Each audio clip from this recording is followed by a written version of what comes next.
Today we're going to be showing you how to set up and use the Stratagem EH4. The Stratagem consists of two main kinds of sensors. We have the BF6, the magnetometer,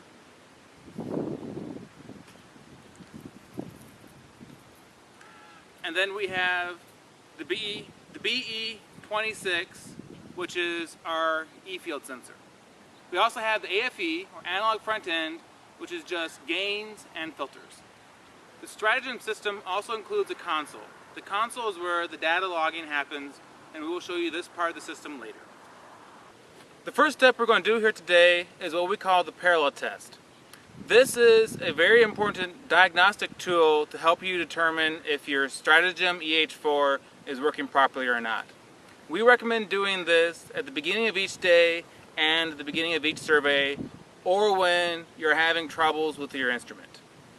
The parallel test consists of laying out your two E-dipoles, your electric field sensors, in the same direction on the same physical stakes, and then laying out your two H sensors, your coils or magnetometers, or magnetic field sensors, in the perpendicular direction, but both H sensors are parallel to each other in the same direction.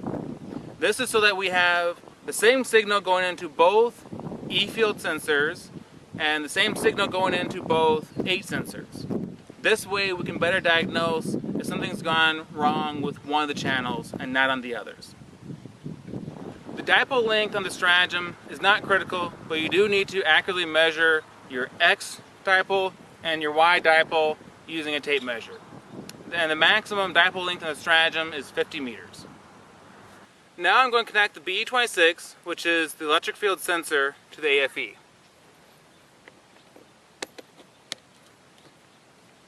We have now accurately measured out this E-dipole, and we're going to plant the stake in the ground. The Stratagem uses these stainless steel electrodes. Also, it is very important to water the electrodes, and when you water the electrodes, do not forget to water the ground stake at the AFE. This in my hands here is our BE26. The BE26 is our E-field sensor. Inside this little cylinder here, there's a circuit board with a small amplifier. This amplifier here, its purpose is to eliminate the losses in this cable. This enables us to make measurements up to 100 kilohertz. We have already laid out our EX dipole. Now, because we are doing the parallel test, we're going to lay out our EY dipole on the exact same stakes. So I'm bringing this electrode up and I'm going to clip it onto the same stake as, this is our EX here, I'm clipping this onto the same stake as our EX. Now we are at the AFE and we are going to connect the ground wire. This is very important. Be sure you do not forget to connect your ground wire. So we have a stainless steel stake here at the AFE, and we're just going to connect a wire from the ground post on the AFE to the stake. And also, when you're watering your electrodes, do not forget to water the ground stake here. This is very important. We have now connected our BE26s, or E sensors, and now we're going to connect our BF6s. These are our magnetometers, also known as coils.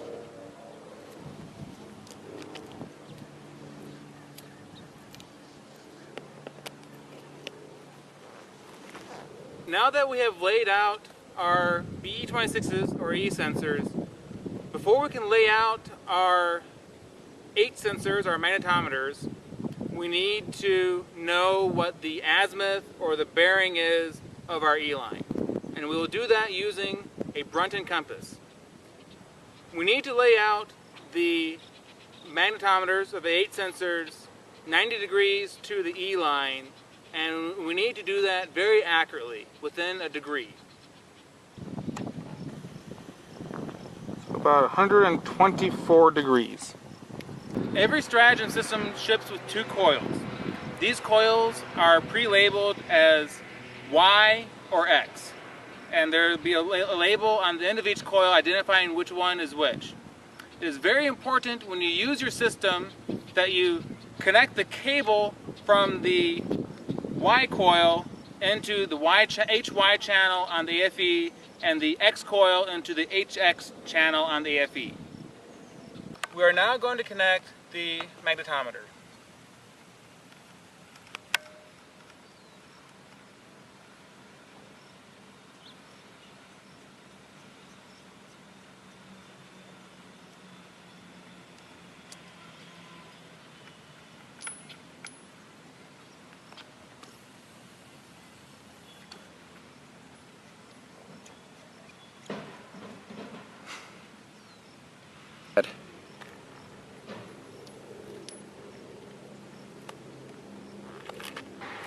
When we laid out our E-dipoles, we accurately measured the azimuth or the bearing of our dipoles.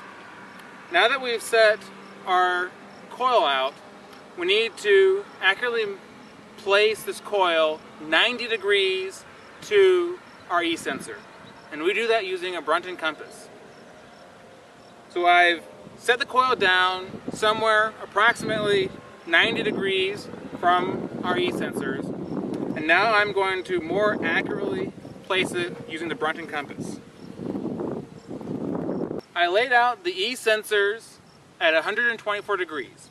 So that means I now need to align the coil at either 34 degrees or 214 degrees. That's 90 degrees from the 124, which is our E-sensor.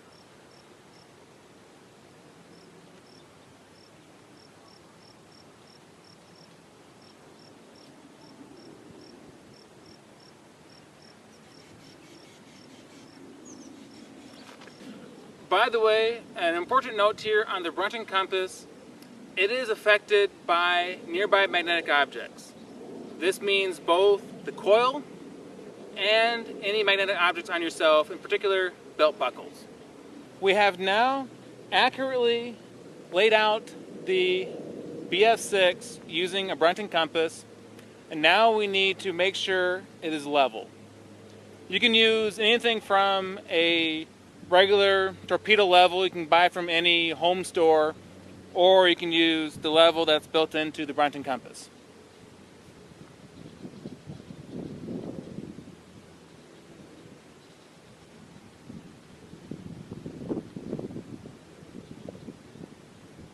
We have now leveled this coil.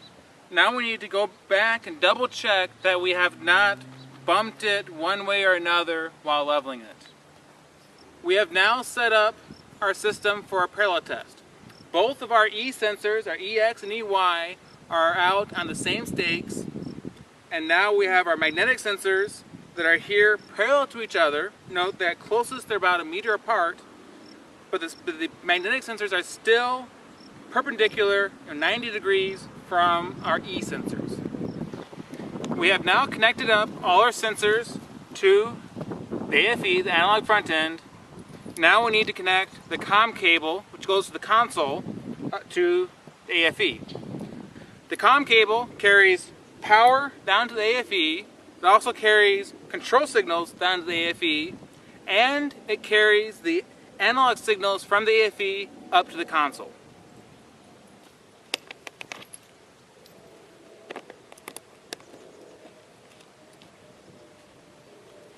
So we have now set up our sensors. So now I'm going to show you how to use our software. First, we need to create a new survey. We do this from the DOS prompt. From within an empty directory, we simply run imagem.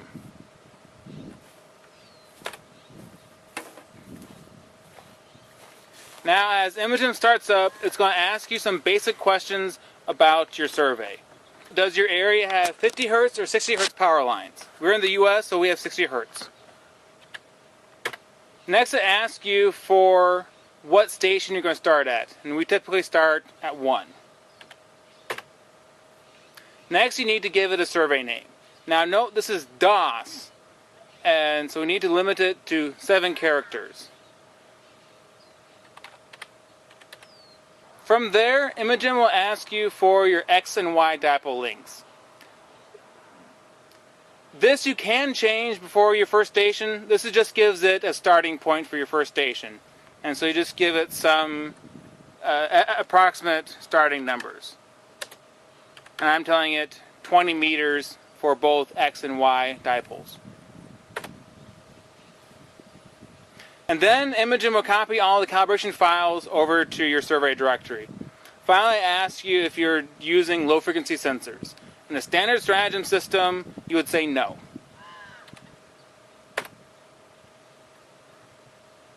Now your survey is all set up. You're ready to collect data. So now that we have our survey set up, we are first going to do a parallel test. We have already set up our sensors for the parallel test.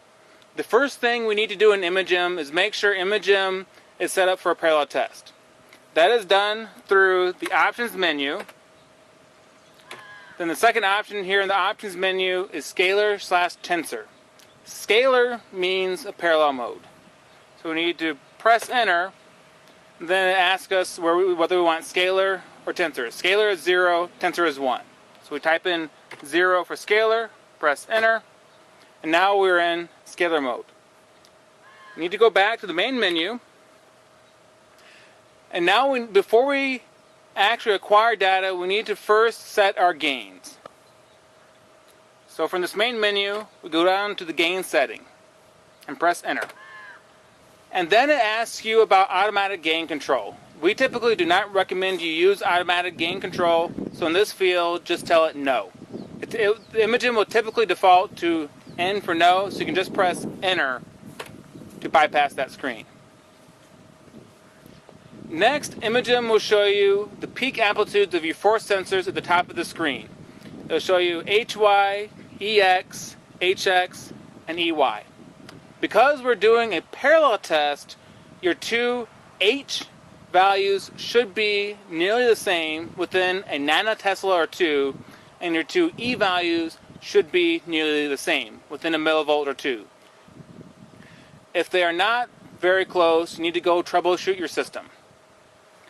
This screen will also typically show you a warning about power line harmonics in both the H and E channels. If your signals look okay, press enter for yes to continue. Now we're going to start looking at the actual signals coming out of four sensors. Here we can change our gain to maximize our signal to noise. So we type in values for the gain,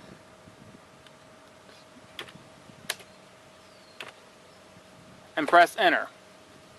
And now Imogen will collect a new set of time series. What I just did here was adjust my gains so that I can see my signals clearly from my four channels. Now that we're able to see our four signals, we now need to look at the signals and verify our system seems to be working properly. What we are looking for here is that our two H signals look very similar. In fact, they should be nearly identical. The same goes for our two E sensors. The two signals should be very close to identical. Now we press enter or escape to go to the next screen.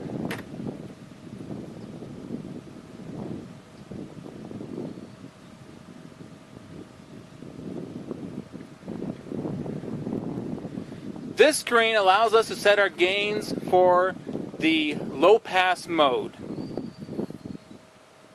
So like in the high pass, we need to type in numbers for our gains and press enter.